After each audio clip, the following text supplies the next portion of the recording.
And I must extend a huge welcome to our stateside friend, Venetia. I see you're on the call here. I'm delighted to have you here. Venetia is the Director of Sport and Competition for Special Olympics International. And we always talk about all things women in sport and leadership. So thanks for joining us tonight. I'm delighted again that Orla's joined our team in the last year, and we're fantastic to have somebody leading women in sport because we haven't had that focus for quite some time. And she's helped tonight by Hayley Kavanagh, who is our Health and Wellbeing Coordinator, who's joined recently. So our sports department has a new enough team, which is great. And I'm delighted to have all our girls on tonight, and Sheelagh, Fiona, Gina, Deborah, Carmen and Jenny. So thank you so much for your time, and I hope you all enjoy the evening. Thanks, Orla. Perfect. Thank you so much, Karen. So to kick off this evening's session, so we're going to show you our Women in Sport video. So I had the lovely opportunity to go out and visit some clubs and gain some footage of just some of our fabulous coaches, volunteers and athletes from 3 of our clubs. So we'll kick off watching the Women in Sport video. Enjoy.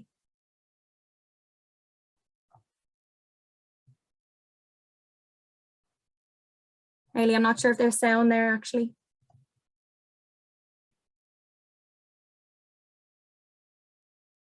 Sorry, there's no sound, is there not? I can't hear you. Let me just see. Oh, here we go.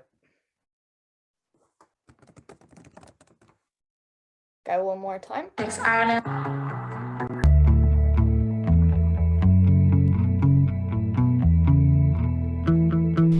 Hi, my name is Orla and I am the Women in Sport lead with Special Olympics Ireland, and I am delighted to introduce you to Women in Sport Week of 2022.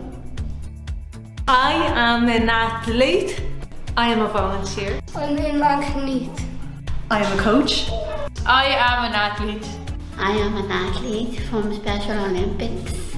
I do floorball, swimming, athletics and basketball. I play bocce and floorball. Athletics, basketball and floorball. I play bocce, basketball and floorball. I play bocce. I'm an athlete. I am a coach. I coach athletics, I assist with bocce coaching and I coach the women's floorball team.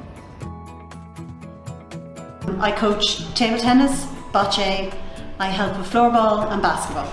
I'm involved in Navan Arch for the last 16-17 years, and we had a few good table tennis players in our club, but we no coach. So I decided I'd go do the course and sign up, and it's gone from strength to strength in our club. My name's Helen. I'm a volunteer coach with the rhythmic gymnastics for the South Dublin Special Olympics Sports Club. I've had a lot of brilliant female coaches, and I think it really helps when you can see what you can aspire to be. You know, there's so much talent here, and it's just great to be able to give as much as they give me. My name is Lorraine Gagan and I'm a volunteer with South Dublin Sports Club. My daughter Aoife joined the gymnastics club and then she went on to the basketball club, so I volunteer with both.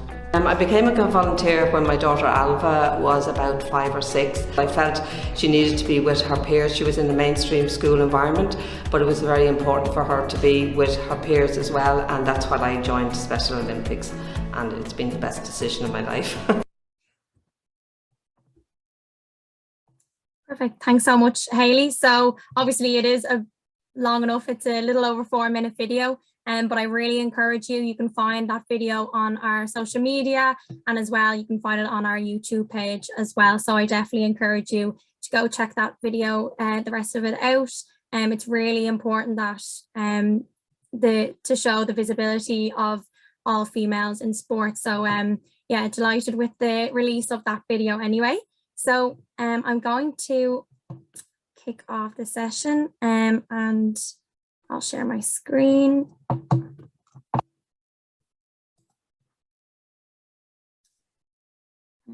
Sorry.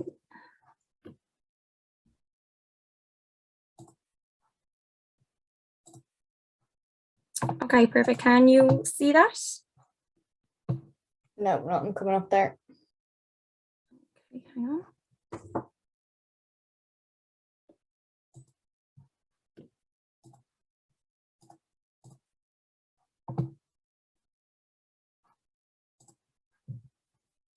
Sorry about this.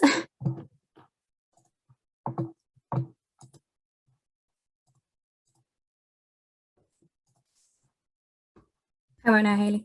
Yep, good to go. Okay, unreal.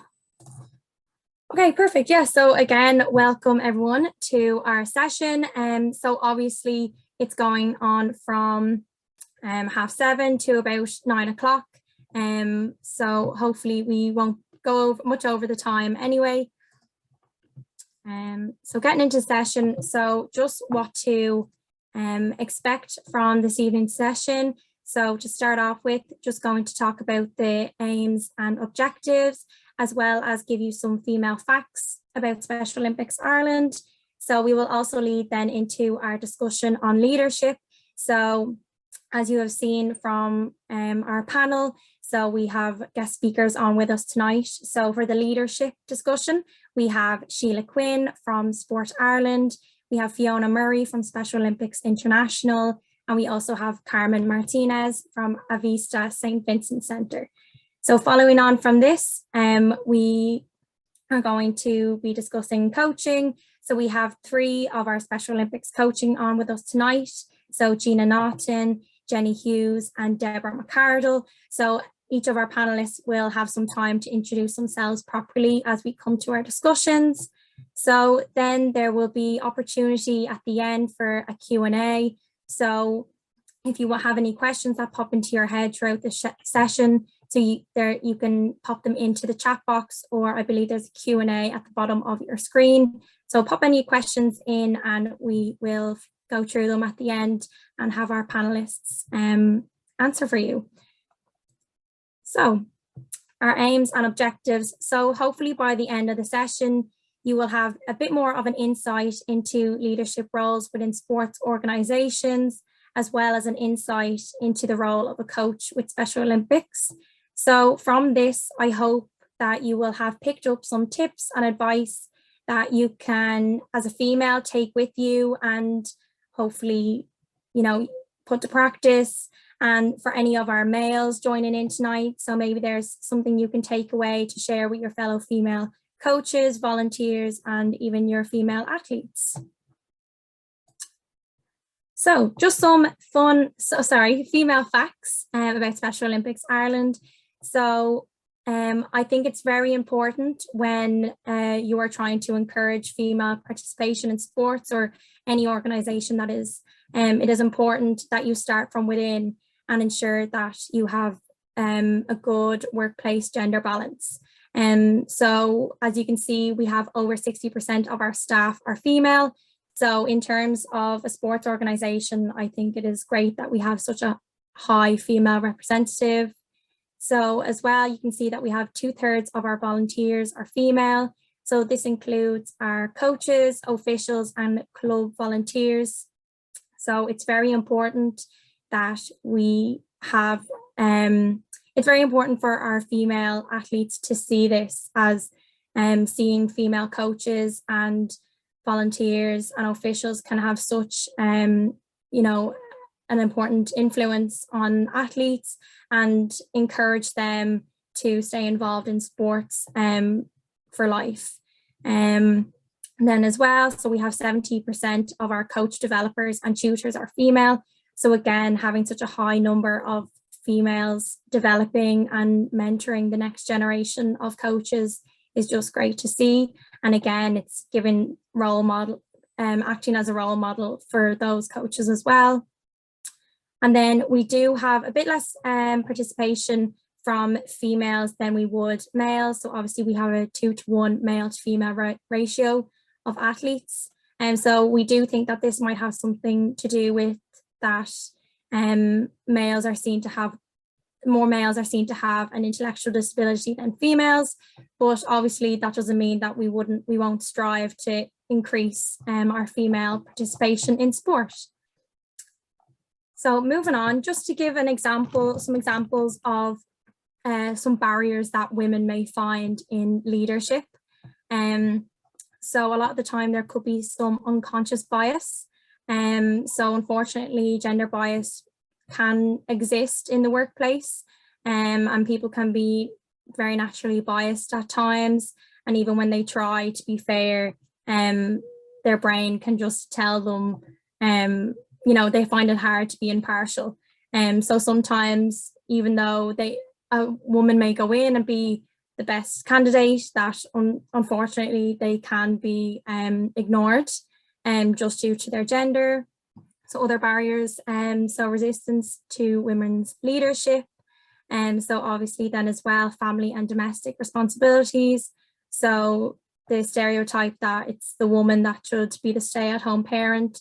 So this at times can mean women can pass up on jobs or may just never even put themselves forward. And then as well, obviously lack of female role models. So an absence of female in leadership roles can be a barrier for other women, as they obviously don't have that role model or somebody who they can mentor them into higher leadership positions. So I'm going to stop sharing my screen, and we're going to move on to our first aspect, our first discussion, which is leadership. So Hayley, if you want to pin Sheelagh and Fiona and Carmen. Yep, already.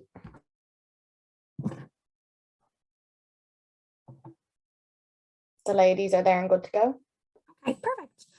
Okay, so we'll kick off with just some introductions. So if you just want to obviously say a little bit about yourself and your background, maybe any sports you might have played growing up, and then any qualifications you may have that have led to your role that you are in now. So maybe we'll start off with Sheelagh. Hi, Orla, thank you very much, and thank you for picking me to go first. It is my absolute pleasure to be here with Special Olympics, as always, and anything we've ever done with you guys over the years has been fantastic, and we've really enjoyed working with you. My name is Sheelagh Quinn. I have worked for Sports Ireland Coaching in all its various names and all its various changes for the last 26 years. Previous to that, I worked for Ards Borough Council as a sports development officer, and before that I worked in Loughlin's Town Leisure Centre as a manager. My background and how I get to here is, I suppose when you asked me the question, it made me think, where else would I be? My mother played camogie for Wicklow, and she coached athletics and swimming. My father was a heavyweight boxer, represented Ireland in the sports of athletics and boxing. And he was also the national throws coach with the BLE all those years ago. In relation to my playing, well, I played everything. I competed internationally in the sport of athletics up to the age of 21. I captained the Irish schools team. I played hockey for Leinster and Munster. I currently do triathlons. I did the Liffey swim for the first time last year. In 2019, I found a new sport, which is called Run Swim, and I absolutely love it. And last week, I bought three 3K shots because I intend to compete in athletics again this year. My qualifications, first of all, I'll tell you, I'm dyslexic, and my mother refers to me in a kind of a loving way as the educated Egypt, because I have 3 primary degrees and 2 masters. So I guess that's my background in a nutshell. Yeah, well, as you say, where else would you have would you be coming from such a strong sporting background, and obviously heavily involved in sport yourself? Wow, and it's like that great to hear that another fellow person with dyslexia has done so well for themselves. So definitely right there, leadership, everybody anyway. So we'll move on to Carmen. Hello, Carmen. Hi, everybody. Delighted to be here as well. I had been involved with the Special Olympics scene unofficially, because I did start unofficially in 2003.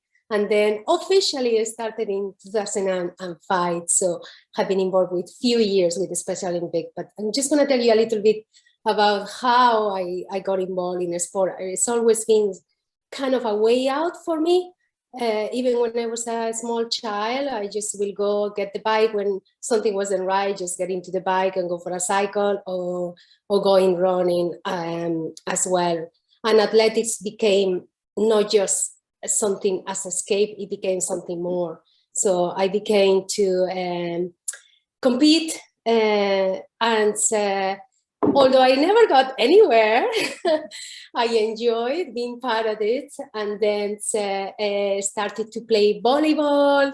And from there, I just had been involved in many different sports, and starting with coaching, starting to develop coaching skills in athletics, in aquatics, in bocce, in gymnastics. So kind of a bit of variety, and always trying to improve my coaching skill, so to help those that I was coaching. So just as well, I don't want to go too much into it. I'm very, very passionate about inclusion. Everyone in physical activity. It doesn't matter the level of ability. That's a passion of mine, and I believe that it's possible to make everyone welcome in a session, regardless of the level of ability that they have. So how I learned that through experience, I have been involved in not just Special Olympic, in sport in general, and adaptive physical activity and sport programs for people with intellectual disabilities for more than 20 years. And I have a graduated diploma in dance and an honor degree in physical activity and educational psychology and social care. And I have been working in the area of intellectual disabilities for more than 22 years. So yeah, I'm delighted to be here and sharing this space with such talented women around me. Wow, Carmen, that's so much experience right there. And great to hear. We always love to hear the inclusiveness. So that's absolutely fabulous. Fiona, we'll move on to you now. Thanks, Orla. I'm going to say as well, Sheelagh, I know you said you didn't really want to go first. I'm really sorry now that I'm going last and following those two unbelievable intros, but I will bring the rear up. Yeah, so my name is Fiona Murray. I've been involved in Special Olympics for almost 20 years now. I suppose my start in sport really was, I was just in school, played a little bit of everything. I was kind of, you know, that kid who didn't really excel at anything, but, you know, made a good fist at most of the sports, absolutely loved it. But I think similar to you, Carmen, sport was kind of my place, my safe space, the place where I could kind of just be me.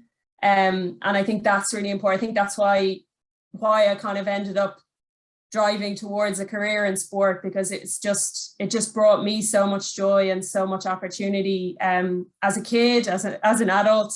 My main sport was hockey. Again, not at any great level, but I loved it and played it for 25 years or so. And kids put a bit of a stop to that, but I'll get back there now at vet's age. So it's a great opportunity to make my return. I work in coach education and Special Olympics International, and I kind of fell a little bit sideways into it. And one of my first opportunities to work in sort of broadly in the area was actually when I was in university in Limerick studying sports science. Sheelagh, that was 20 years ago. And Sheelagh was working in NCTC at the time, and I was on my university placement. And, you know, I would say as well, like some of the great role models that were there. I mean, we talked about the shortage of role models, but in NCTC at that time, there were people like Sheelagh, Catherine Burge, who were strong women who were leading the way in a really innovative organization. And I think women like Sheelagh and Catherine and others have really paved the way for lots of people like me who've come along and sort of joined the ranks in sport.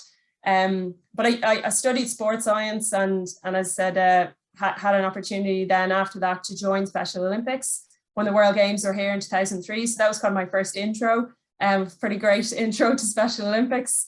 And I went back to college for a year then, and then ended up working back with Special Olympics Ireland for about 10 years in a coach education role. And a little bit of a diversion for a couple of years to the Paralympics, and had a fab time working there, and now back in my current role in Special Olympics International. Again, working on coach eds. So it's really cool as well to see three female coaches here this evening. I'm really looking forward to listening to that discussion as well. Great stuff. Absolutely. Thank you so much, Fiona. So we'll move on. I mean, we have three fabulous ladies here who really have a strong background in sport and have now gone on to positions in a sports organisation. So I just would like to know, what leadership skills or qualities do you think that you have and are important to have in your roles, and have any of them come from playing your sports? Maybe I'll start with Carmen this time. Oh, you're on mute. Oh, there we go. Sorry. Thanks, Orla. So yeah, so I think in my experience, because I have been involved in sport, I have teach kids, and then I'm moving into teaching kids with intellectual disabilities, and I started to do a project in Spain. That's how I realized that actually my passion was to try to get everybody together and play a sport. And that is true. One of the things that I think are very important is communication. You really have to learn about the team that surrounds you, communicate with them, learn what the skills are and use them. Because let's be realistic, one person cannot do anything by itself. You need a good team around you. And sometimes we don't realize the good team that you have around you, because we're not looking deep enough into the qualities that they may have. Also, just patient. You have to be a role model. So when you're working with people that may need special assistance or special support, and we are living in a world where everything has to be fast. We want to get everybody to learn everything fast. We don't have the patience, and it's easier to do it yourself and help them to do it that leave them do it by themselves in the area where I work. So I think it's important to communicate with the support person that are working with them and make sure that they understand that they might be able to do it if you just give them the time to do it. So communicating, very important. Also in both ways, it works both ways, because if they tell you that somebody's not having a good day, you have to be able to understand that and act adequately for the information that you are getting. So it's just really communication, not thinking that you know everything. We don't know everything. If you don't have the answer, don't pretend that you have the answer. Just say, sorry, I don't know it, but I'm gonna try to find out for you. These are just small things, and I'm sure the rest of the panel can add loads more. Thank you for that. That's absolutely perfect. Yeah, communication is definitely key. I mean, if you're not communicating well with your team or anything like that, there's definitely going to be struggles there. And again, the patience, I love that, because I feel nowadays, everything is just so quick and easy. You think of something and you Google it and you have it there and then. So I feel patience is a lot harder to come across nowadays. And so again, yeah, definitely good leadership skills. You need to be patient with all the newbies coming in. I'm sure Karen's well used to it with myself starting off. But we'll head over to Fiona then. Yeah, I think a couple of things come to mind on this, and I was thinking about this earlier today, when you sent over the questions, Orla, and I think one of the things for lots of people, but I think especially for women, we're really poor at seeing and being able to and comfortable with articulating what our strengths are. We kind of feel like we shouldn't be saying I'm great at this or I'm good at this. And I think that's one of the things that sport brings to us. Like, when you're part of a team, you need to know what your role is in the team, and you need to know what you bring to the team. What's your sort of USP that makes you the valuable player to have in the team? And I think that's something that we have to get better at.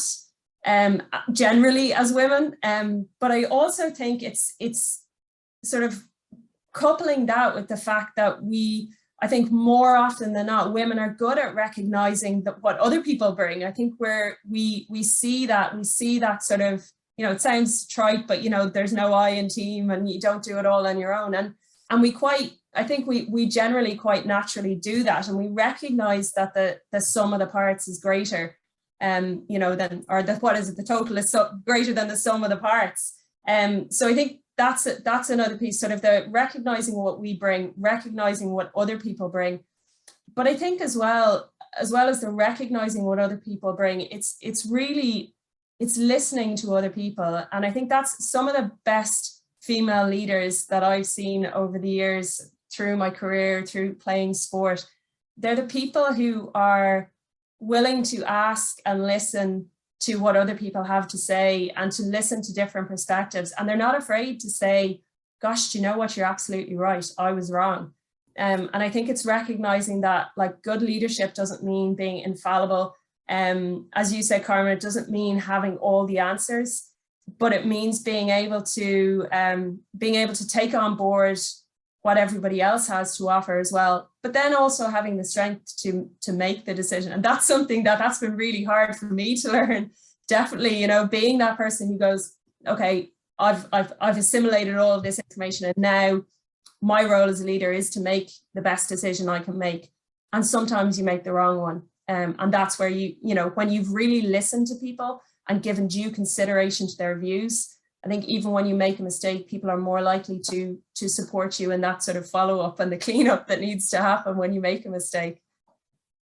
Yeah, no, 100%. And even coming back to what you were saying about recognizing your strengths and everything like that, I definitely think women are more likely to see a role and go, oh, there's one thing that I can't do there and I won't go for that job.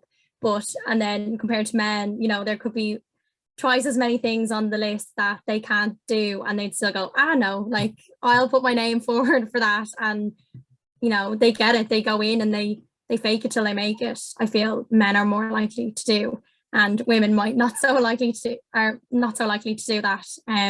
But yeah, no, I definitely agree. Sheelagh, we'll pass it on to you. I agree, Fiona. I think going first is definitely better. I think Carmen has covered role model, communication, patience, and humility. I think Fiona has covered that self-belief, that the teamwork, the whole idea, and the listening. And I think the imposter syndrome as well, because we tend to put ourselves forwards and then we think, oh my God, there's probably somebody else better than me to do this job. But I think along with all of those things that the two ladies have mentioned before me, I think, you know, that determination, that dogged determination, and the passion and the belief, like, I really believe that sport matters. I really believe that improving coaching matters because it improves people's lives. And, you know, great coaches can really impact on people's lives and change lives. And so for me, it's that passion and not being afraid of being passionate and emotional about it because, oh, that's a kind of a girly thing to be. So I think for me, it's definitely that determination, you know, not giving up, believing in yourself, as Fiona says, and the people around you. Yeah, no, yeah, definitely. Like, I mean, oh God, I can't even remember what I was going to say there. It's just put so well, Sheelagh. But absolutely fantastic. So even moving on then to another question. So obviously probably hitting a bit on what Fiona was saying. So some key things that stop women from progressing into leadership positions. So that again might come back to what Fiona, you were saying, that they just, you know, might think that they're not, they don't believe in themselves and that they might be able for a leadership position. But we also discussed it in the slides earlier on, but what do you think that might be some key things that stop women from progressing into leadership positions? So any barriers or anything like that? And as well, if any of you have any personal experiences in this area as well that you might want to pass on and share. So Sheelagh, we might stick with you. Yes, my mic is still open there. I think the barriers, I think the barriers are it's cultural, because it's about a lack of equity. Now that is changing, and I'm delighted that it's changing for the young women, and they have so much potential, some of the young women I see in all the different sporting organisations. But I think again, the whole idea that passion, emotion, historically have been seen as a weakness. And I think just because that's the way leadership used to be, it doesn't mean the way leadership going forwards, particularly in sports organizations, has to be from now on. And I think it's about being who we are, and if that is with a lot of empathy, with a lot of sharing, with a lot of caring, with a lot of helping each other out, well, that's the strengths that we should be bringing to leadership from now on. Yeah, definitely. Like, having that emotional side of things is not a bad thing. And I feel like when you have, men who maybe mightn't show that emotional side as much as women, and so that can be a bit of a like, oh no, we're not used to that in the way of leadership. But definitely, like, I mean, that's who you are, and those qualities add to that position. So definitely. We'll pass it on to Fiona. Yeah, like I think it's a lot of the same things, it's the imposter syndrome, it's the fear of being unable to give the commitment because you have other things in your life that, that demand your time, be it your, if it's a coaching role, be it your job or your family commitments, or if it's a job, it might be your coaching role and whatever. There's a lot, we all have lots of things going on. And I think especially women who are like striving towards leadership roles, where like, we're people who are busy, that whole thing about if you want a job done, ask a busy person. Like, we're all doing lots of different things. And I think sometimes we have fears of overstretching ourselves, but I think we're also devils for listening to the one negative voice that you come across. And you might have 15 people telling you, you're great, you're doing really good. And you hear one little voice in the background that says something maybe a little bit negative, and all of a sudden that's the dominant view in your brain. And I think we got to individually kind of be a little bit accountable to that and kind of pull ourselves up a little bit in those things. But I think that's also where, people like those of us on the call here, we've a responsibility as well to the younger women coming behind us to lift them up. And show them that good leadership is lifting other people up. It's not just about being the loudest voice or the strongest opinion, or even the most sort of successful person. Again, the best leaders that I can think of that I've come across in my career have all been women, and they've all made it their business to lift up other women and other men. And so I think that's a big thing. And you mentioned a little bit earlier as well, Orla, this idea, we sometimes have this kind of notion we got to tick all the boxes before we do anything. And let's face it, you don't have to tick all the boxes, because anyone here who's ever written a job description, there's always at least 3 or 4 things on that you are kind of your hit and hope things. We hope somebody might fulfill these things. So, like, nobody expects, I've never interviewed someone where you expect them to hit all of the boxes there. So why would you expect it when you apply for a role? So I think just to your point, Sheelagh, kind of backing yourself a little bit and being a bit dogged and determined and being okay with, shooting a bit high is a good thing. Now, I'd love to practice what I preach, but you definitely have, Fiona, which is stop. That's you putting yourself down right now. That one negative comment. Carmen, we'll go to you now. So yeah, I think everything has been mentioned already, but I think also we have to think about the resources that are available to us. So sometimes we don't think that's the barrier is not really that we don't want to get there. It's not really that we don't want to be better at what we do. It's not really that maybe you don't have the confidence. It's maybe that you don't have the resources available to you to get the training that will get you to be there. So because, one of the things that has been mentioned quite a bit tonight is about the lack of confidence, that we don't think we're good enough to achieve what maybe a male role could achieve. But definitely, I think it's proven, and within it, when you look at the organization of the Special Olympics, it's very clear. Most of the main roles are women, so Special Olympics is really showing up there. And also Sport Ireland, because I know some of the colleagues, Sheelagh colleagues, that it will be quite, we're just moving on, but resources sometimes is is a thing that make a woman not to go further, because you think you need to have the qualification to get there and you need the resources to get there. So I will just add that into what the lady said before. Yeah, no, it's definitely important. I mean, if an organization is investing in you, you're more likely to, invest in yourself and progress and go into higher positions. So I definitely agree what you have to say there, Carmen.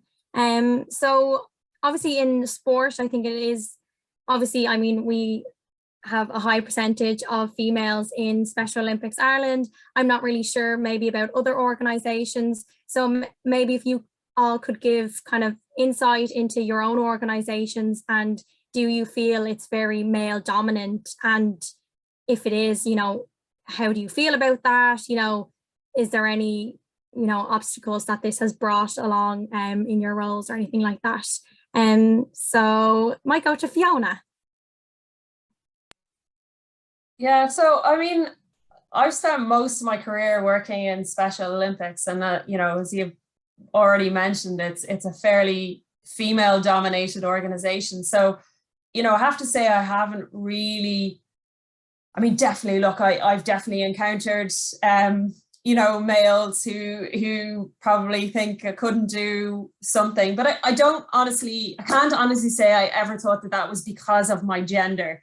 It was probably because of my, my position in the food chain or something like that. But I've been really lucky. Like I've been, as I mentioned before, I've been absolutely blessed to have been like surrounded by strong women, in my personal life, in my professional life. So I've always had, probably didn't realize it at the time, but I've had strong women around who I've looked up to over many years. And I've been really lucky as well that in the vast majority of cases, the male colleagues and male senior staff that I've worked with have been really supportive. That's not to say that those less supportive environments don't exist. I've just been really, really lucky. So I don't know that I can really offer any sage advice on that, except to say, it's not all bad, and it's not all, it's not all sort of women being ostracized. There's some good stories out there as well. Yeah, no, I have to agree, because I haven't experienced it myself either. Obviously I am only really kicking off my career, and obviously I'm in such a strong female organization, but even in past jobs I have had, even if it's a little job, working in a restaurant or something like that, I have always had female and male who are just so supportive of women as well. So I did have, actually, what I did a couple of years ago, have a funny experience where I was out at something with my male boss, and the person we were meeting presumed that I was the boss. So I was like, sometimes it happens the other way as well. We love to hear that. Carmen, we'll pass it over to you.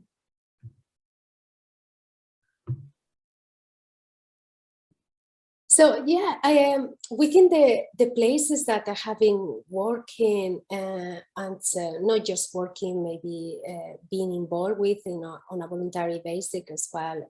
Yeah, I had, as Fiona was saying, it's quite a big influence of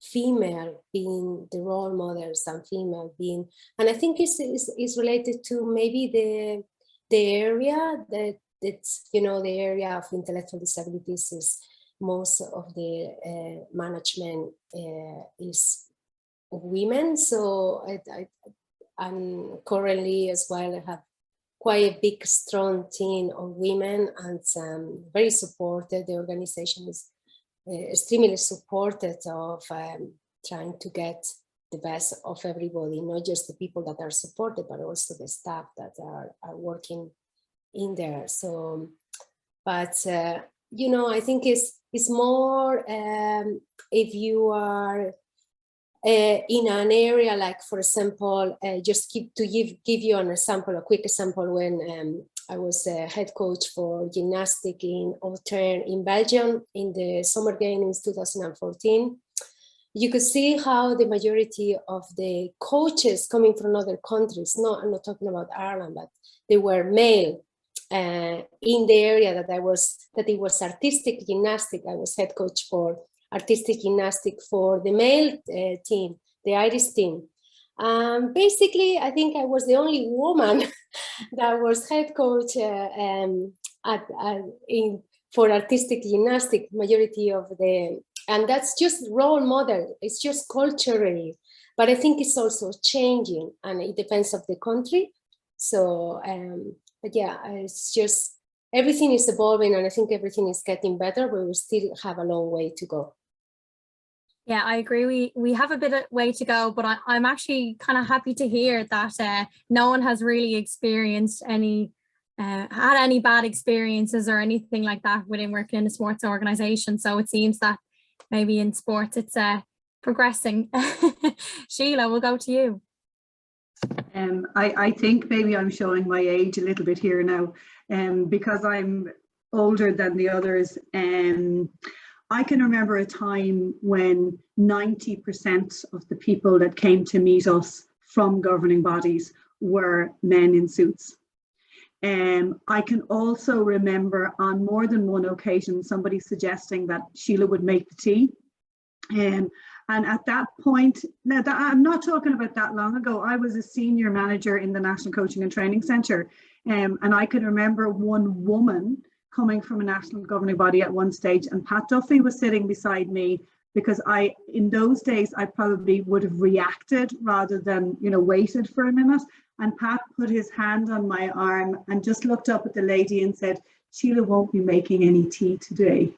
And that was the end of it. So it was a really, really male dominated space when I joined. I had really supportive colleagues who would ensure that people realized I was there not to take the notes. I was there, I had a role there at the table. And the other thing is, look at the change. I love it when Orla says she's never experienced anything like that. It is fantastic. And when I look at Una as the CEO of Sport Ireland, I look at the work that Nora has done in relation to all of the wonderful young women in all of the sports, having a role in relation to women in sport. The progress I have seen is fantastic, but I would equally echo what the others have said. We need equity, and equity means there's 50% of us, so we need to be in 50% of these positions, not 40. We're in 22% of leadership positions globally at the moment. It's not good enough. There's 50% of us on the planet, so that's where we need to be. So unfortunately, I have experienced some negative elements, but you know what? I am so delighted to see the progress. Yeah, I mean, that just shows the difference. Fiona being assumed that, you are higher up, and Sheelagh being assumed that you're going to make the tea. Yeah. Like, that really does show the difference. And hopefully, yeah, we are going to continue to progress. But as you say, we still have a long way to go until it does get to that 50%. I think I had read something, I think it was the Irish Times had done something last year or the year before, and out of 100 countries in your, that they had looked at, I think we ranked under 50 for how many women were in, leadership roles. So it really does just show. I mean, that was a year or two ago I saw that I was looking at that. So, we do have a long way to go. But it is great to hear that 2 out of the 3 story leadership women here for leadership, that they haven't had too bad experiences.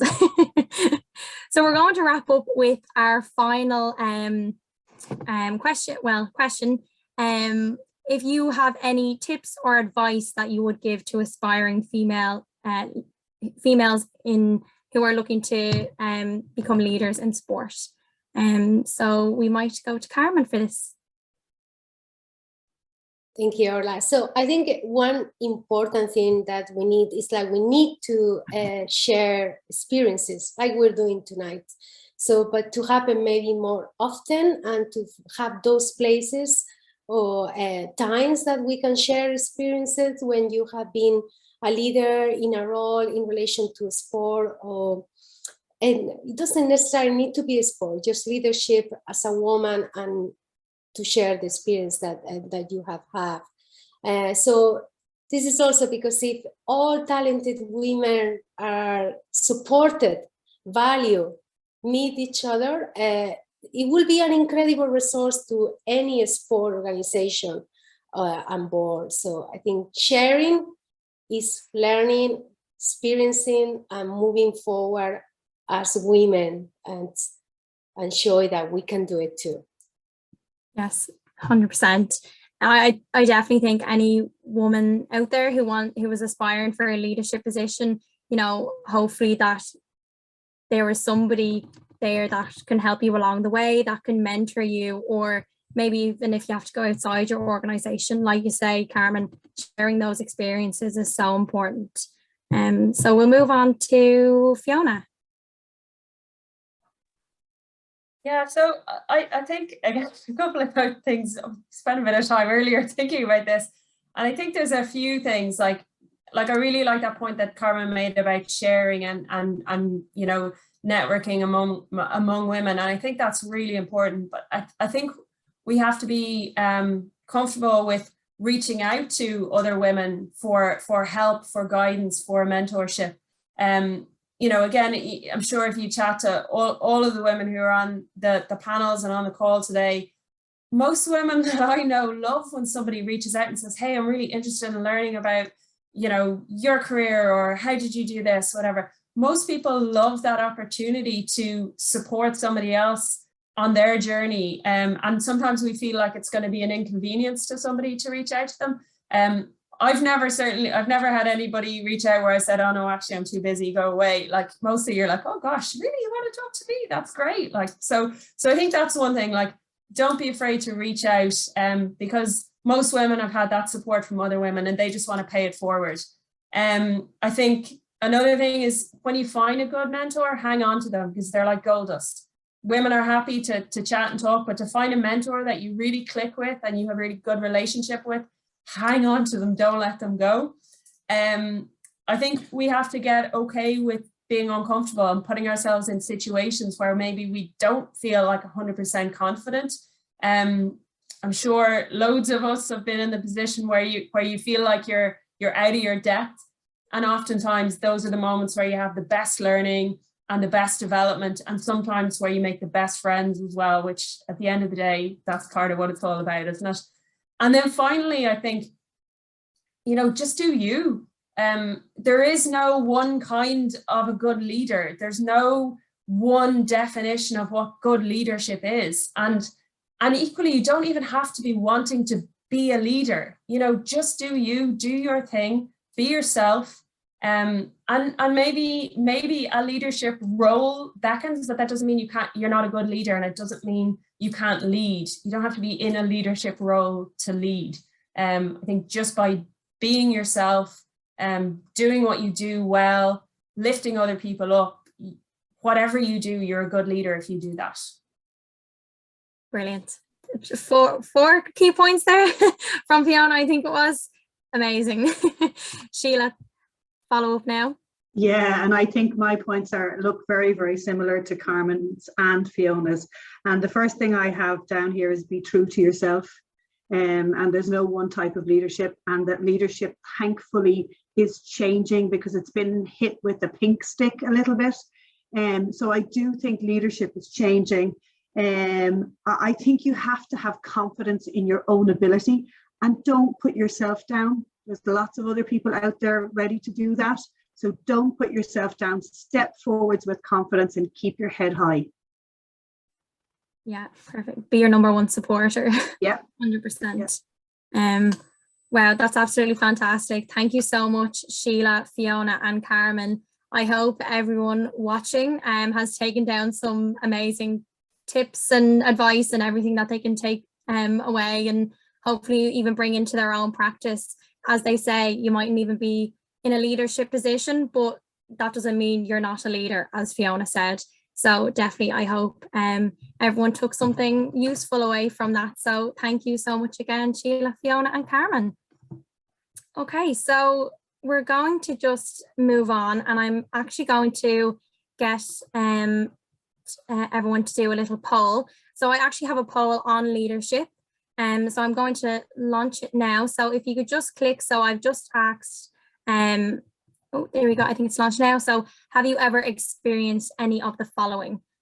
So if you maybe just want to tick, maybe, I think, is it multiple choice? So maybe you've experienced more than one of these. Maybe you actually haven't experienced any of these. So you'll see.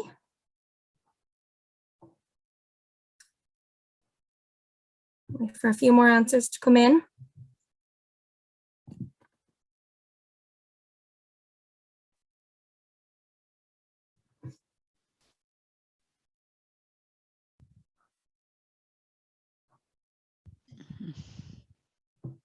Everyone answers there now, Orla. You sure it's okay? Okay, so we'll end. If I end the poll, I think. Oh, did one more come in? Okay, so it's been about a minute anyway, so I'll end it there. So as you can see from results, yeah, the big one on out there is missing out due to family and domestic responsibilities. So the next one then, lacking female role models. So that must be, yeah, a really key thing. That, you know, there's just, you know, there's not many female role models. So maybe that's not even just in sports, that could be other organizations. So then as well, gender bias and resistance to your leadership are the same. And then there's other answers there as well. So yeah, thank you so much for giving those bit of feedback and maybe waking you up a bit. Hopefully you haven't fallen asleep. Okay, perfect. So I'm going to share my screen again, and we're going to move on to coaching now. So if I, okay, Hayley, can you see that? Yeah. Okay, perfect. So this is just discussing barriers to women in coaching. So I'm sure many of even our panelists, especially Sheelagh, will probably be very familiar with this. But in 2020, Sport Ireland launched an online survey which looked at active female coaches and inactive female coaches, and they held some focus groups as well. So they did this to develop like an in-depth understanding of the status of females in coaching roles across the island of Ireland. So from this report, I went on and found the barriers to women, and this was looking at women already in coaching or who had stopped coaching, and so these were the barriers and then progressing. But I'm sure this might be still very relevant to women actually starting coaching as well. So obviously it spoke about time restraints, so sexism and gender related issues, lack of confidence, lack of NGB and club support, and as well parental factors. And so maybe there's even some more barriers out there for women actually starting off. I feel from maybe having discussions myself, it's definitely down to confidence and maybe even time restraints. But then obviously there is definitely more factors that come into effect as well. So I will stop sharing that. And we're going to go into our discussion with our coaches. So I will welcome Gina, Deborah, and Jenny. So Hayley, do you have them pinned? Just doing that now. So Gina's there with you, Orla. So is Deborah now, and so is Jenny. Perfect. Hello, hello. Thank you so much for joining us tonight, ladies. So again, we'll just kick off.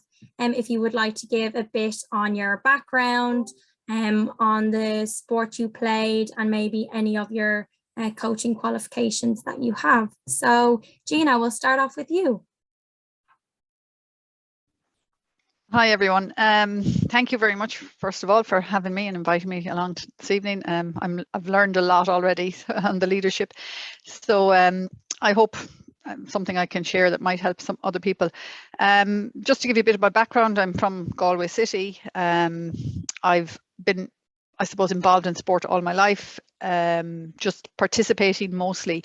I've tried in school, tried most sports, and then in secondary school, we had a teacher who came who introduced basketball, and from about the age of 14, I played basketball.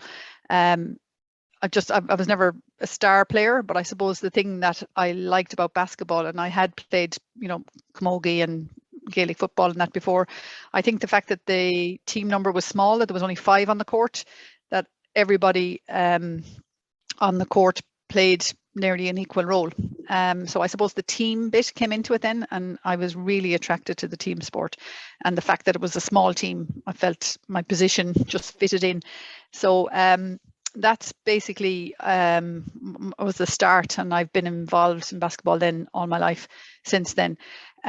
My move to Special Olympics was as a referee. As it happened, I started to referee basketball at one point in my life, and I started to help out refereeing some local Special Olympic basketball games.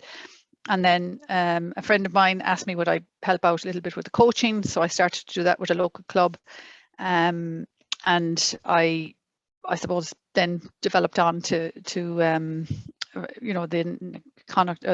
coach Connacht in the national games, and then onto the World Games coaching Ireland. So I suppose I've played all sports, and I love all sports. I love swimming and skiing, anything, any chance to take part and be active. I like it, and I suppose I've always enjoyed. I've played badminton as well in the past, and I've always enjoyed the team bit as well, and not so much because I think, even with basketball specifically, having a star player, there's obviously people who are on the team who will be really good and they'll be high scorers and whatever, but the people who play good defense are just as important. And I always felt that I fitted into that role, and I wanted to develop that in other players. And I suppose I was always on the court, and I'd be quite vociferous, and I suppose that's where the coaching started, because I was coaching people even though I wasn't the coach on the team, just because I couldn't shut my mouth, I suppose, really. So I suppose my qualifications then, I've obviously referee qualifications. I started off doing basic, and I didn't go very high level of refereeing, but it was quite basic. I would referee local league games and school games and that type of thing. And then at coaching, I had kind of 2 levels. I played a lot before I had children, and then I kind of stopped for a good few years, and then I went back into it when my children grew up.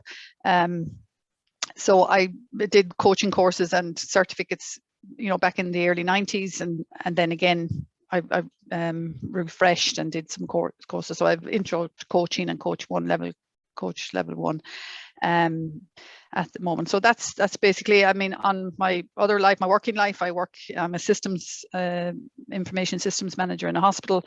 So I would have, I suppose, been involved with all sorts of teamwork and training in that. And I think that has helped my coaching as well, because I would train a lot of doctors when they come into the hospital on systems and that type of thing. And that gave me the confidence to stand in front of a team as it would in front of a room of people. So that helped as well.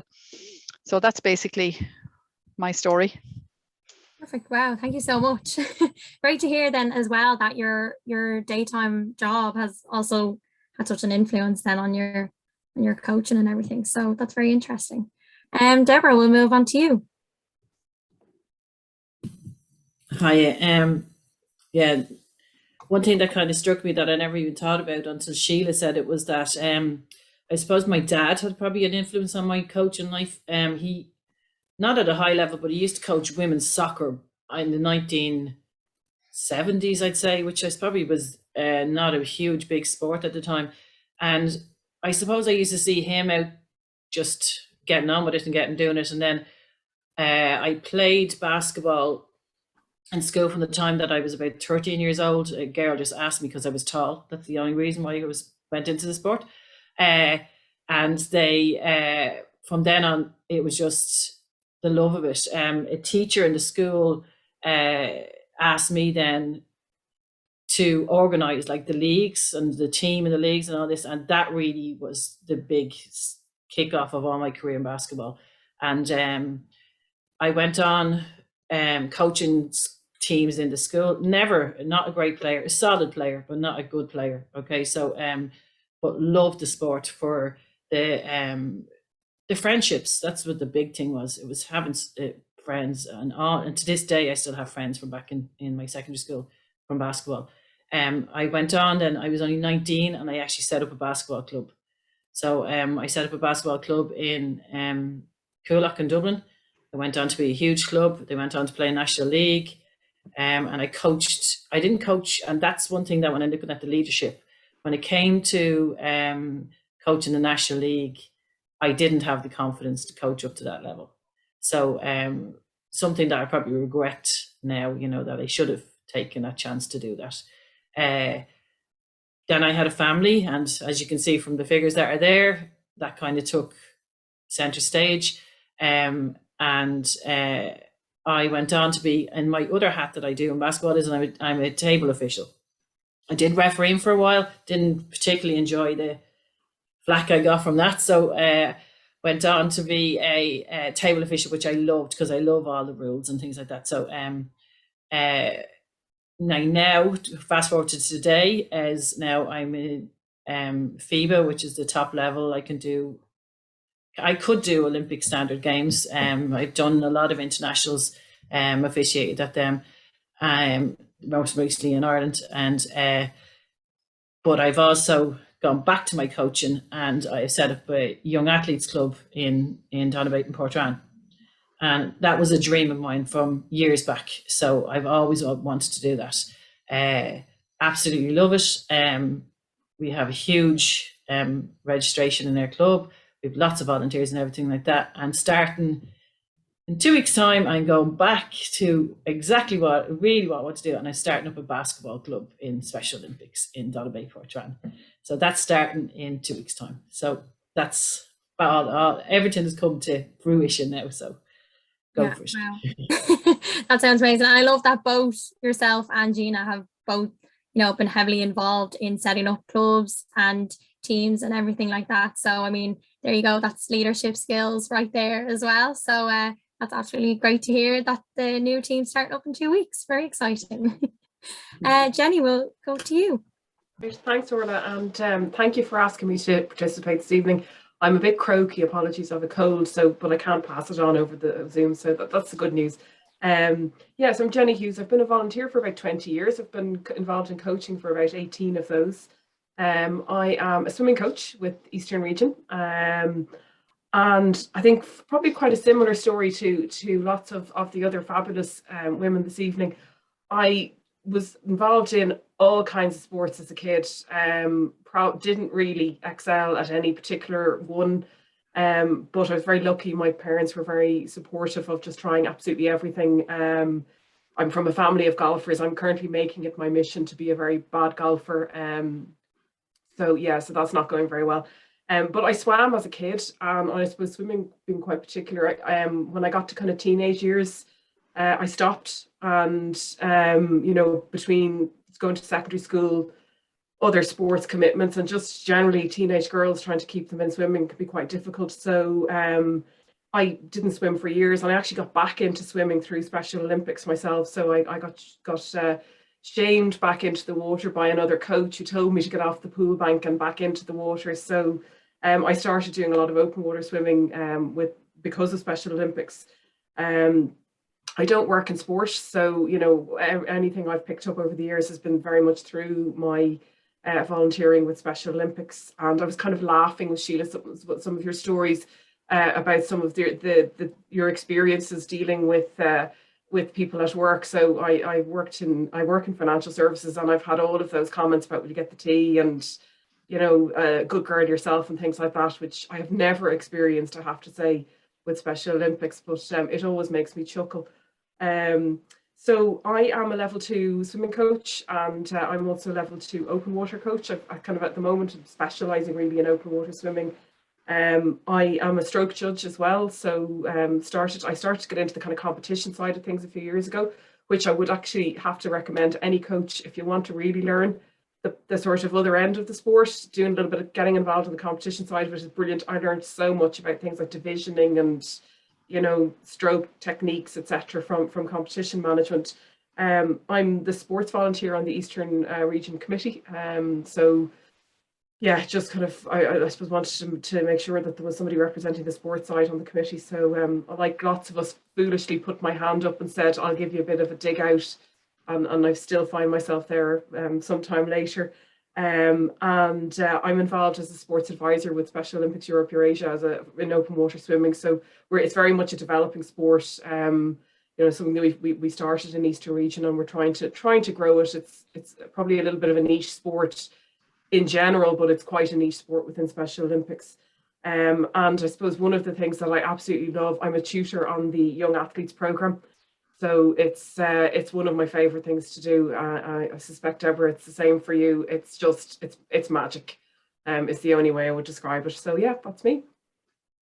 Great, absolutely fantastic. Thank you so much. I mean, I'm blown away at the amount of experience and everything just between the trees. And I mean, it's absolutely fantastic to have 3 female coaches and officials and coach tutors.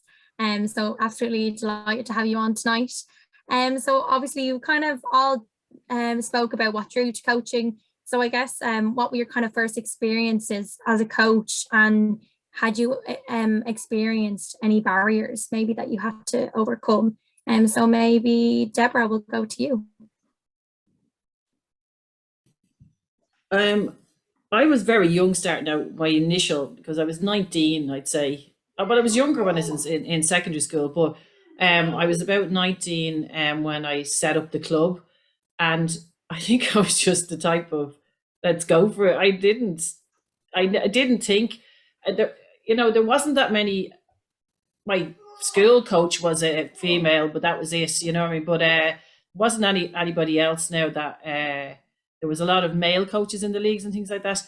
But I didn't feel out of my depth in that level of coaching. I, enjoyed it. I went out. There was other women that when we got into older leagues, and at that time, I think I was just so young that I just went with it, And I think that's what I like to say to all. If there's any young people on here, just go for it, out there. Don't feel like you can't do it. Go for it. You know what I mean? If something happens, you make a mistake, you learn from your mistakes. That's a huge, big thing, you know what I mean? So you do learn from your mistakes and just pick yourself up and go for it, But what was the second part of your question there, Orla? That was any barriers that you experienced? No, nothing. I actually can't say that there was any. I mean, the only barriers is the obvious one, if that it was, having children and you being the main carer of your children and things like that. My husband was very supportive though, so he was very supportive. So I did have children with me coaching and things like this, or he'd mind them when I went out to do different things. So there's a lot of juggling around different things, but I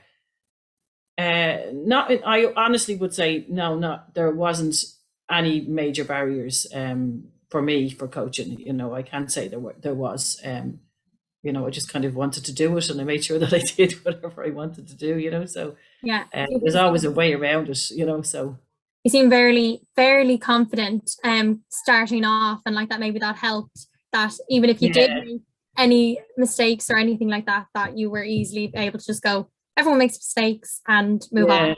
I think that was just my youth at the time. I think maybe when I was older it'd be different, but at the time I think it was just maybe ignorance or whatever like that, you know what I mean? But I just went with it, you know what I mean? So I had a passion for it. I had a huge passion for it, and I wanted it to succeed.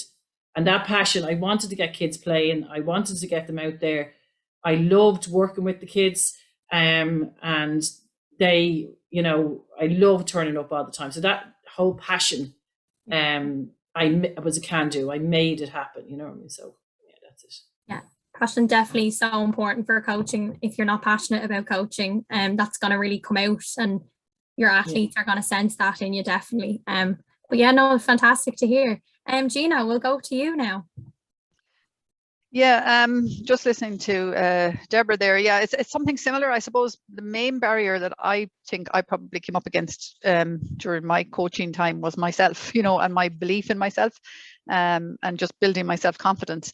And I think that, you know, again, basketball, because it was the sport I was involved in, there was kind of an equal level of men and women. The women tended to have, for the girls teams, there seemed to be women coaches. For the boys teams, it seemed to be men coaching. So again, I think probably if I know there was a time in a club where I had to take a boys team, and again, maybe that was the only time when I thought, you know, does she know, even from the players, you know, I think I was filling in for somebody, and it was like, you know, she doesn't know how we should be doing this or whatever. So that's about maybe the only time, and that didn't last for very long. I was mostly coaching young girls teams or women's teams, and now I coach, as well as Special Olympics, I would coach a social team. So we're getting people in who have never played basketball before, and maybe played in school, and it's you know, I suppose for me it's the passion of wanting them to learn how to do a layup or how to dribble the ball from one end of the court to the other without losing control. So it's about wanting them to learn the fundamentals. So for me, it was just a confidence thing, and I referred to it before, building the confidence in yourself and wanting to share the knowledge and make people enjoy the sport that you love. For me, that's, you know, where it all came from. But with regards to barriers and I've come up against, I haven't really, in fairness, in basketball, because I think it's quite equal. There are a lot of men and a lot of women. Even on the coaching courses, I notice now, even on the recent ones I did, you know, maybe that's something from years ago, there were a lot more men attending coaches. And then obviously this time, in the last few years when I've done them, there's been an equal amount, maybe more women. Again, I suppose in the years, that's why my coaching experience has been broken into two sections, because with having the children now, and my husband is very involved in basketball as well, that actually he was my coach when I met him and we got married. So that's what can happen with coaches. But it's, you know, I think when you have somebody else who understands and can help with the childcare, and you can balance it out that way, it makes it easier. So there was no real barriers there ever, apart from the fact that we couldn't probably both be, when they were younger, be away together. So that was mostly, I would say, confidence, self-confidence. Yeah, and great to hear that, you know, that didn't stop you from coaching, and as it probably has with some women out there, that, you know, that lack of confidence has maybe made them stop. And that's definitely, I think, something that came out of that report that Sport Ireland did. So it's great to hear that you didn't let that stop you and you kept pushing. So yeah, deadly. Jenny, we'll go to you. So I probably took a slightly different route into coaching and into Special Olympics. I started off as a language services volunteer. So I was interpreting for one of the teams who came over in 2003. Wasn't involved at all in sport, and if you had told me then that I'd be doing all of these things now, I would have said, don't be so ridiculous. So I mean, really, anybody can make transition into coaching would be the key thing that I would say. So I suppose how I started as a swim coach, I got involved in my local Special Olympics club after the World Games in 2003. Started helping out in the water with the little ones in armbands. It was on a Sunday morning at a very antisocial time. So the first week I said, sure, I'll give it a go and see how I get on. But, you know, it's Sunday morning. And I had such a great time. And I was terrified going that I was going to do it all wrong. And then kind of realized you couldn't really, like, it was just whatever you did was going to help one of the athletes. And so I just kept going back for the first probably 6 months. I said, I'll give it another go next week and see how I get on. And I think in terms of, you were talking about barriers, you know, that was probably one of the big things with swimming. I suspect with other sports as well, that the coaching pathways, you don't go from starting to being a head coach or being a level 2 coach overnight. And so it's all designed that it's in like bite-sized achievable chunks. And I think that was the piece that really worked for me, because I'm a volunteer. This isn't my full-time job. I needed to be able to do it in little pieces. So I went on my first, you know, assistant teacher's course. And then, you know, got involved in a couple of other coaching things and really just started to build it up over time. And I think, you know, the only barrier, and Gina mentioned it, it's around self-confidence. You know, I probably wouldn't have had the confidence then to say that I was going to go down this route. But I think having the ability to do the bite-sized chunks and, you know, just over time, that was the piece that really worked for me. Yeah, taking it at your own pace. And as you said, like it's not your full-time job, so doing it when you could. And you don't have to be perfect as well. That's the other thing as a coach, and I think that's probably the sort of the folks on the leadership panel mentioned it around women, thinking that you can't make a mistake or you have to be able to do everything. You don't. But again, that's a piece, that's a confidence piece, that you start to realize that over time. I think if I could tell my younger self that it's okay to make a mistake or not to know, it probably would have saved me a lot of stress, when I first started, particularly started as a head coach. Yeah, 100%. So we'll go on to our next question. So do you think women coaches make a difference? And if yes, what unique or additional qualities do you think they bring to coaching? So maybe we'll bring this to Gina. Okay.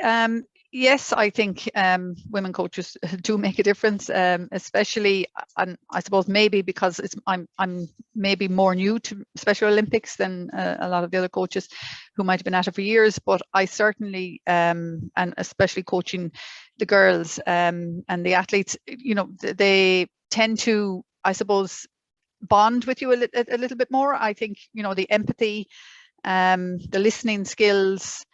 Understanding what they might be going through, and at any particular time on the court, and maybe you're expecting them to perform, and maybe they might have a discussion with you beforehand and tell you about an injury, or they're not feeling well or whatever. And I think sometimes you just need that. I mean, obviously, there can be too much of that as well, and they tend to use that at times to get out of maybe tougher drills and that type of thing.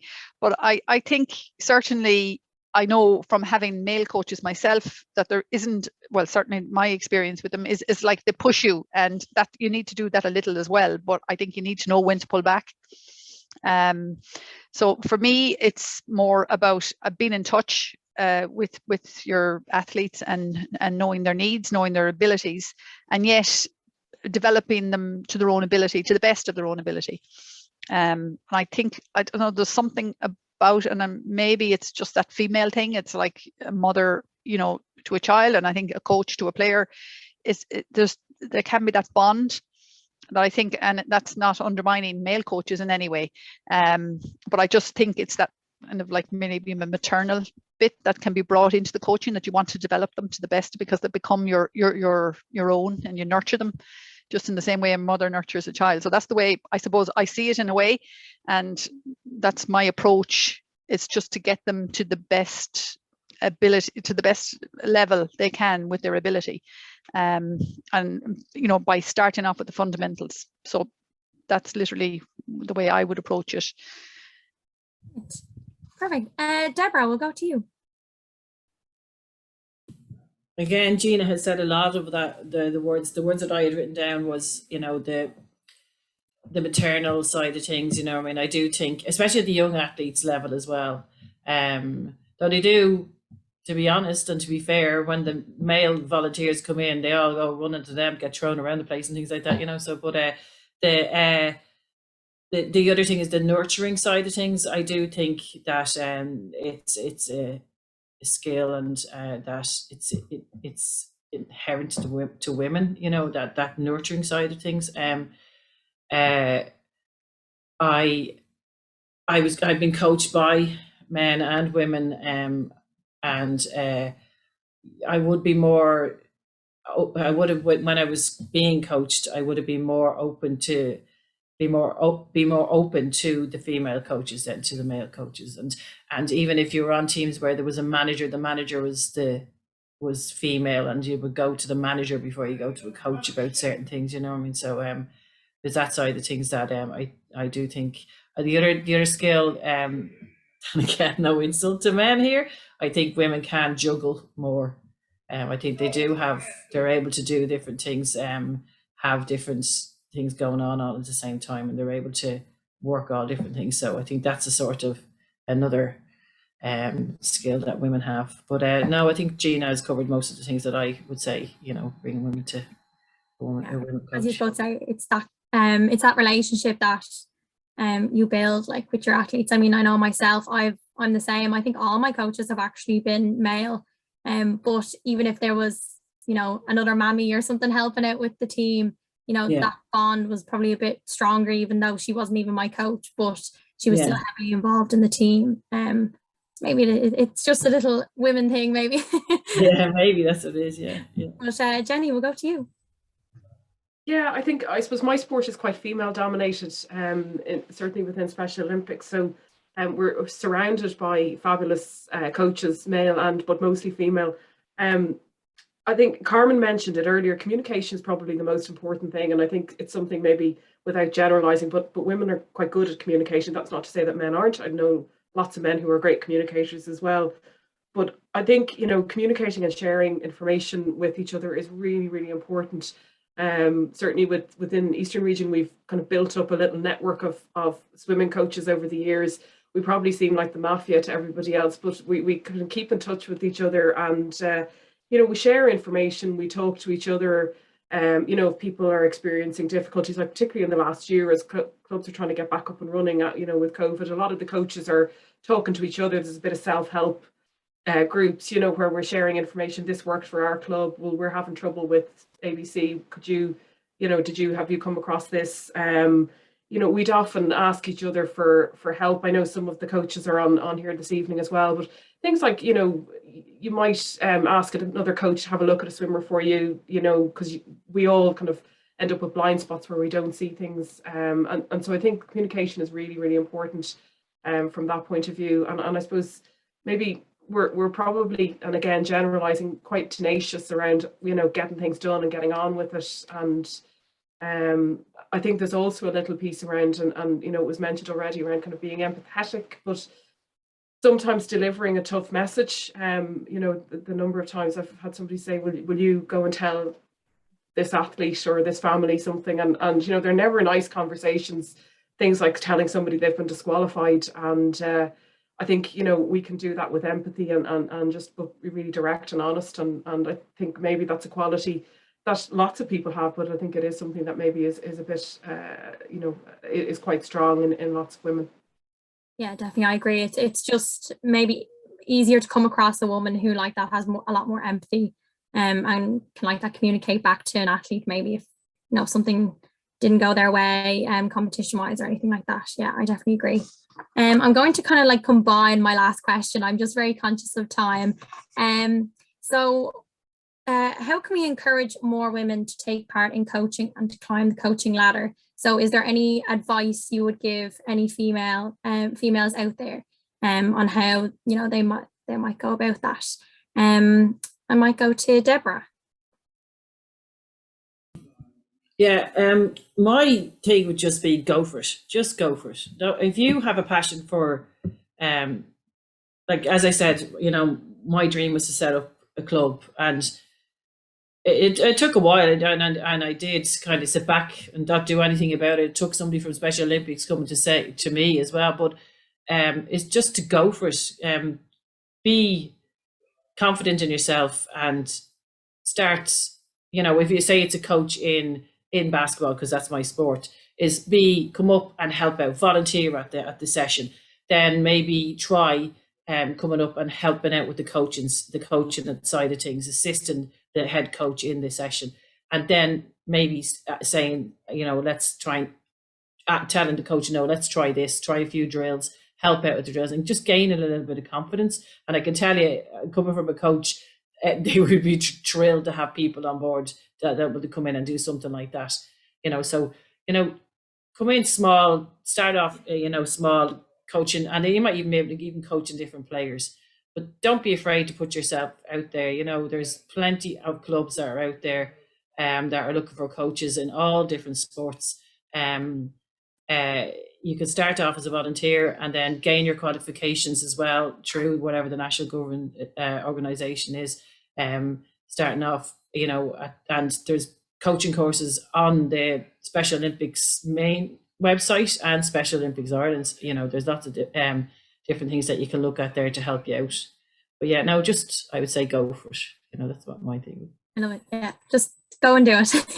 Yeah, definitely. Gina. Yeah, I suppose the way I'd like to say to other coaches is, like, I suppose we all like to be needed at some point, and definitely you are needed as a coach, and our athletes are out there. Everybody is crying out to be involved. They all want to play.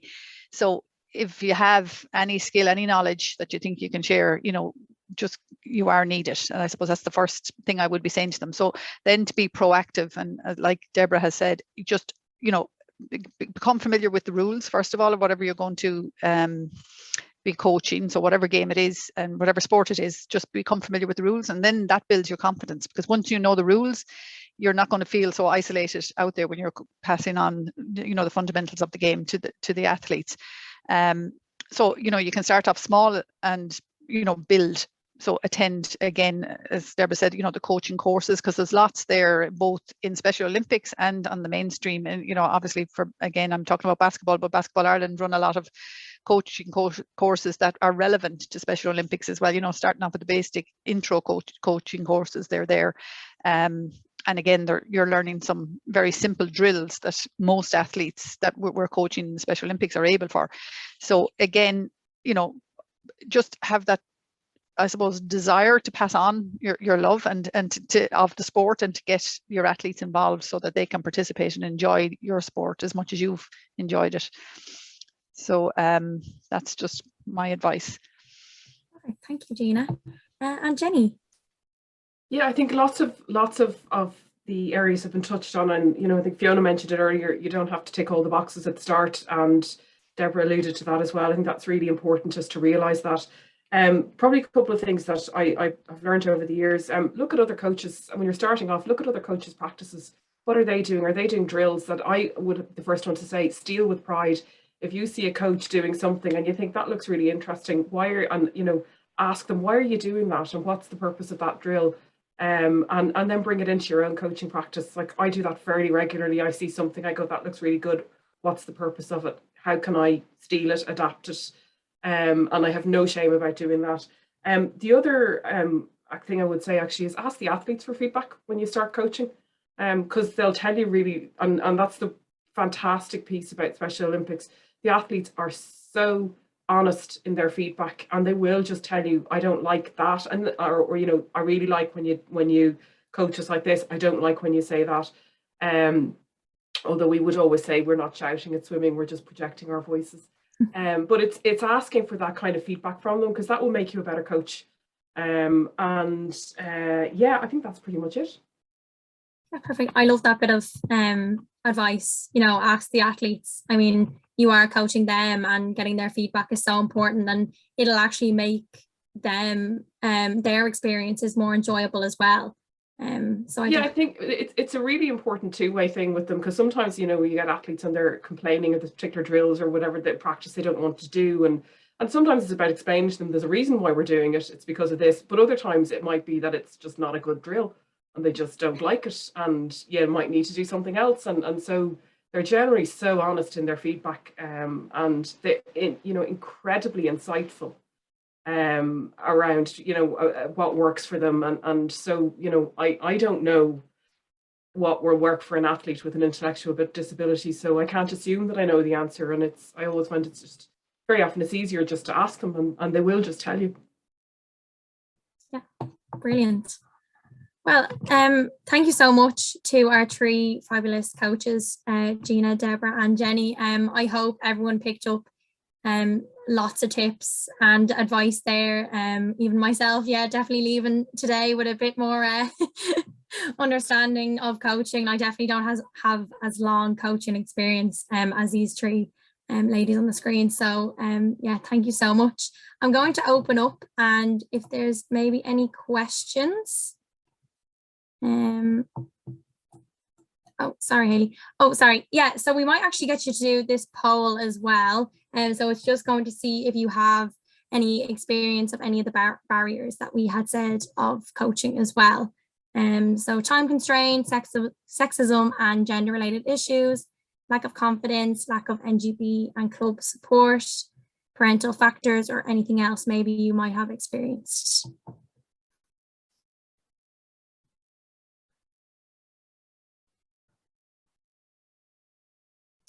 Okay, give another few seconds.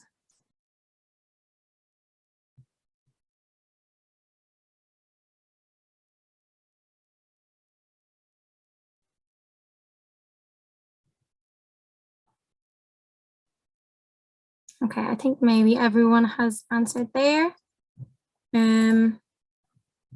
So yeah, so probably two big ones jumping out there: time constraints and lack of confidence. So that's probably definitely like something that has been touched on tonight. So lack of confidence, you know, maybe I think everyone has touched on as well.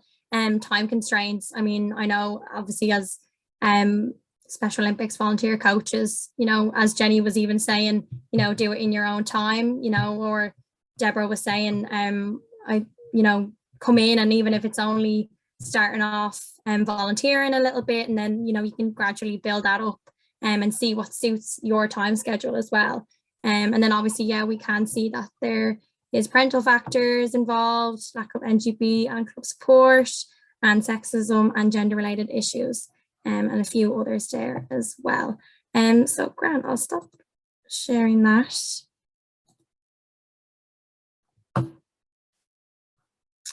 Okay, so did anyone have any questions maybe they want to pop in? I'm just checking the chat.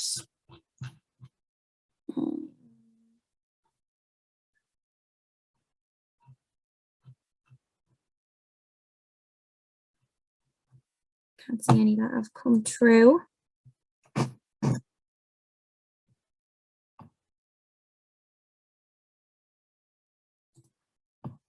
Okay, well, I'm very conscious of time, so maybe it's just better off that we wrap it up. And obviously, if anyone has any questions or anything, you have my email, and you can pop me over an email if you have one that you would like to direct to one of our panelists.